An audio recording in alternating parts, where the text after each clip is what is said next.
এই রিলেটেড একটু আমি শেষ করি স্যার, সেটি হচ্ছে যে চায়না সাম্প্রতিক সময় আমরা দেখেছি যে বিভিন্ন পলিটিক্যাল পার্টিকেও তারা দাওয়াত দিচ্ছে।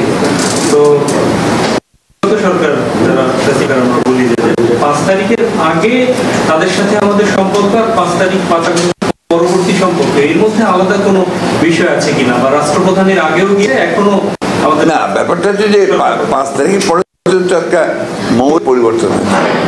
5 তারিখের আগেই ছিল একটা পুরোপুরি একটা অটোক্রেটিক গভর্নমেন্ট, এবং যারা কাজ করতেন এই সময় অন্যান্য দেশের চীনও তাদের যে ইনভেস্টমেন্ট দেখা যেত, সেই আওয়ামী লীগের সরকারের সঙ্গে ছাড়া তার বাইরে কোনো কিছু করতে পারতো না, সেই সুযোগ তাদের ছিল না। এবং তখন চীনও অন্য দলগুলোর সঙ্গে সম্পর্ক রাখে নাই। কোয়ালিটি সম্পন্ন আন্তর্জাতিক মানের still bar CSRM, committed for better still. বাস্তবতা যেটা আর কি, আমরা তাদের অনেক পুরনো বন্ধু, আমাদের সঙ্গে কিন্তু তখন চীনের সম্পর্ক খুব কোল্ড ছিল, কিন্তু 5 তারিখের পরে সেটা সম্পূর্ণ বদলে যায়। এবং প্রথম যে আলোচনা যেটা আমাদের সঙ্গে তাদের হয়েছে, চীনের অ্যাম্বাসেডারের সঙ্গে আমার নিজের কথা হয়েছে, তার পরপর কতগুলো মিটিং হয়েছে, এবং আমাদের টিম গেছে, ডেলিগেশন যাচ্ছে, আরও যাবে সামনে। এটা মনে হয় চীনের একটা প্র্যাগমেটিক যে পলিটিক্স, যেটা চীন সবসময় করে এসছে। চীনের রাজনীতি কিন্তু আমরা হচ্ছে বাস্তববাদী রাজনীতি, প্র্যাগমেটিক পলিটিক্স, সেটা চীন সবসময় করে। সেজন্য আমি চীনকে আমি সবসময় তাদেরকে আমি মনে করি যে অ্যাপ্রিসিয়েট করার মতো। চীনের পলিটিক্সের মধ্যে আপনার আবেগ কম, আগে ছিল, বহু আগে। এখনটা পুরোপুরিভাবে আপনার স্বার্থ সংশ্লিষ্ট তাদের নিজেদের, এই জিনিসটা হওয়া উচিত বলে আমি মনে করি। স্যার, এখানে একটা কথা বলছি, সেটা হচ্ছে যে চীনের সাথে যখন সফরে এই আমাদের চুক্তি বা এমইউ হচ্ছে, সম্ভাবনার দ্বার খুলছে।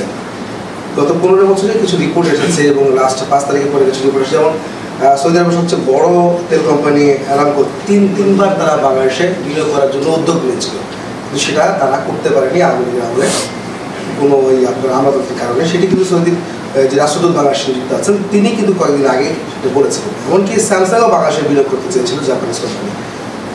তো এই ধরনের বিনিয়োগগুলো আটকে ছিল।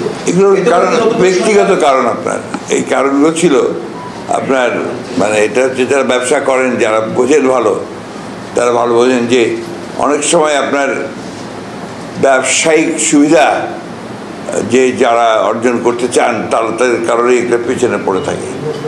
দেশের স্বার্থটা বড় হয়ে দেখা দেয় না, এই জায়গায় আপনার তখন ব্যক্তির স্বার্থটাই বড় হয়ে থাকে। স্যামসাংয়ের সঙ্গে বলেন, অথবা আপনার সৌদি আরবের আরামকোর সঙ্গে বলেন, এগুলো দেশের জন্য আপনার অত্যন্ত আপনার উপকারী, এবং এই ইনভেস্টমেন্টগুলো আসলে অনেক আপনার এমপ্লয়মেন্ট তৈরি হবে এবং অনেক কাজ হবে। তো এটা অনেক সময় দেখা যায় যেগুলো কেউ হয়তো ইন্ডিভিজুয়ালি আপনার এজেন্সিতে পেল না, সেই জন্য সে আপনাদেরকে বাধা দিবস থাকে, অথবা গভর্নমেন্টের মধ্যে যারা আছে, যারা ওইটার সঙ্গে জড়িত, তারাও করতে চায় না। এটাই প্রবলেম হয় আর কি। না, এখন তো সম্ভাবনা তৈরি হচ্ছে, কারণ এখন তো এই বিষয়গুলো আমরা দেখছি না যে আপনার ব্যক্তিগত কোনো বিষয় আপনার কাজ করছে, আমরা দেখছি যে এখন দেশের স্বার্থটাই